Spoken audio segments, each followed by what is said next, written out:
What up, YouTube? My name is Vic, and I am the Brooklyn Watch Guy. If this is your first time on the channel, this channel is all about watch buying, collecting, unboxings, and reviews in the affordable range, which I define as $1,000 or less.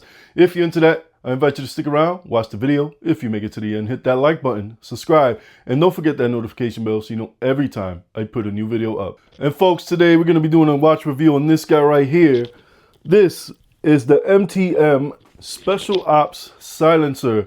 Pretty cool watch with some unique features. Is this an overpriced gimmick or is this actually useful? Well, we're going to get into that in this video. So without further delay, let's get into this review. All right, guys, so MTM. First off, MTM is a California, LA, Los Angeles, California-based company. They claim to manufacture all their watches here in the US, but they are pretty open that they do source their parts from various countries around the world. So this Special OPS Silencer, it uses a proprietary MTM 8J85-M6 anti-digital quartz movement. It's proprietary because this watch, even though it's a quartz watch, it needs a charger. So it's a magnetic-based charger. You put it on, and I'll put a screenshot of it here. You put it on the charger, and there's 3 LEDs on this screen, which this is a LCD screen. It's pretty cool. We're going to get into this. But you'll see, I think it's 3 little lights. They'll start flashing. So that's how you know it's charging. Pretty cool. I think that you get up to 3 months of charge once it's full. Honestly, I don't know how to tell if it's fully charged or not. It just, for me, it always works. And, I wear this and then I'll put it back and I won't wear it again for a little bit, and so on. So that's how this watch works. I've never had it run out of battery on me, so I can't, I really can't tell you what happens, will it stop moving or not. They recommend that you don't open the case back. It is a screw down case back, but they recommend you don't open it. Though then they claim that the battery itself will last about 10 years. And when that happens, they want you to send the watch back for a battery replacement. So do with that information what you wish. You get a stainless steel case, 46 millimeter case diameter, 16 millimeters thick, 24 millimeters lug to lug. I'm sorry, that's 24 millimeters lug width. Lug to lug, this is 49.5. It's a big girl. You do get a UV coated sapphire crystal. Water resistance, I don't know. There's nothing on MTM's website on the specs about it being water resistant or anything. I mean, I would guess it has some, because every button and the crown is screwed down on this. So I would imagine it does have some water resistance, but I can't tell you how deep you can take this because it's just not there. I looked, I searched, I've asked questions, I've emailed them. I've got nothing in return. So I don't want to put out some false information out there. So water resistance with a question mark on that. So as I stated, the dial, this is actually an LCD screen. It's pretty cool because they hide it in there pretty well. And I'm gonna take it off Mr. French's hands here for a second.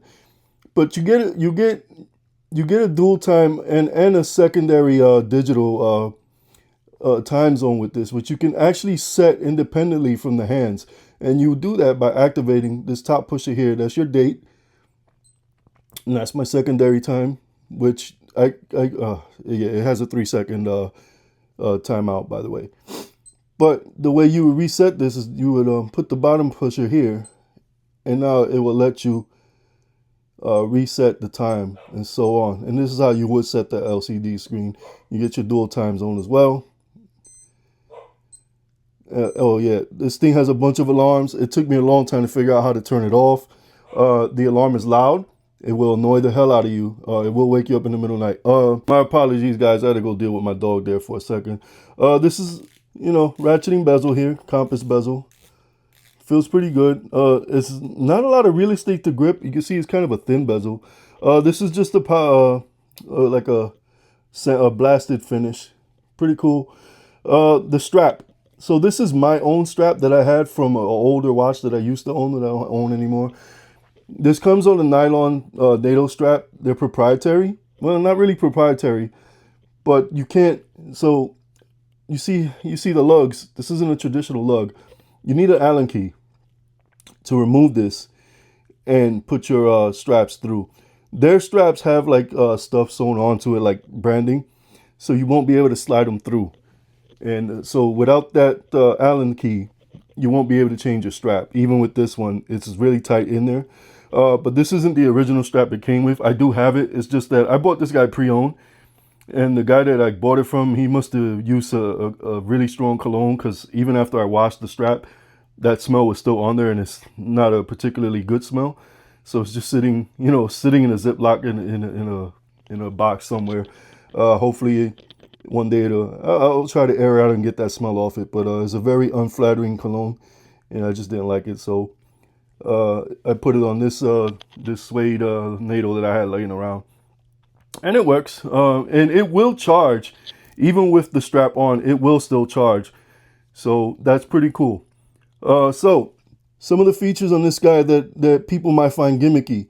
If you press this button here, I'm sorry, it's the bottom one, and it's pretty bright. And I will show you, this is a flashlight.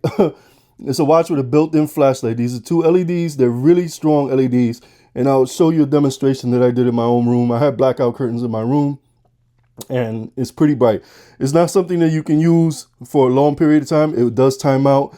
I think it's about 30 seconds, or I don't remember exactly. But you get a decent amount of time, but it's not something you can keep on, for a long period of time. If you press the bottom button again, you get a strobe. And that's it. That's how you turn it off. This one up here is your alarms. Like I said, I try not to leave them on because the alarms are very loud and very annoying. But overall, this is a pretty cool watch. When I first saw that, I thought that was kind of a gimmick, but then I used it. I've used it a few times, like in a tight spot where I didn't, I needed to find something in my, in the dark room, and, I didn't want to use my phone camera or whatever, or my phone was just dying. And this came in handy. So gimmicky, maybe to a degree, but it is useful. So anyway, with that said, I'm going to put this guy, give you some on-wrist looks, and give you my final thoughts. All right, y'all. So this is what the silencer looks like on my wrist. You see, it wears big. It is a big watch. It's kind of heavy, but not too much. It's manageable. I will say that I did try on the NATO that it came with. It's pretty comfortable. It's actually a pretty solid, good quality strap. But it just, that cologne smell, I could not get over that. So that's why I don't keep it on this. And, now that I'm doing this review, it reminds me that I need to take that out and air it and see if that smell does eventually come out. But on the MTM website, these guys go for a little over $1,000, which I think this is a cool watch. Don't get me wrong. I just don't think it's $1,000 watch. I bought this on eBay secondhand, about $280-ish, around there. I don't remember what I paid for it now. It was definitely under $300. Even if you want to buy more straps from MTM, they charge like between $50 to $80 for their straps. So go secondhand, go secondary market. Don't get these from MTM. They have some cool stuff. They have a lot of cool watches on their website. The Predator is one that I really like, but it's just a little overpriced. So I'll be searching eBay for that. Overall though, as a timepiece, I think this is pretty solid watch. Pretty good specs. I wish I knew what the water resistance was, but then again, I don't go diving with my watches. I have a G-Shock for that. If I'm going to go in the pool or in the beach or swimming in the ocean, whatever, I wear my G-Shock. I don't like, these more expensive watches. I don't really dive with them. I just feel like the G-Shock, that's what it's meant for.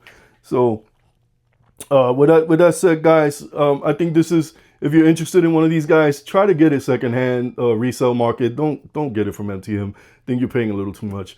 But otherwise, it's not a bad purchase. I'm enjoying it. Will it stay with me? I don't know.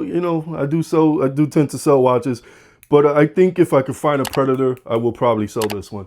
So with that said, guys, that's going to conclude this review. I'll see you on my next one. Peace. Hey, YouTube, it's Vic, the Brooklyn Watch Guy. Got any questions or suggestions for content? Well, scan this QR code, send me an email. Maybe you see your idea come up, or I'll answer your question on a video. Thank you for watching.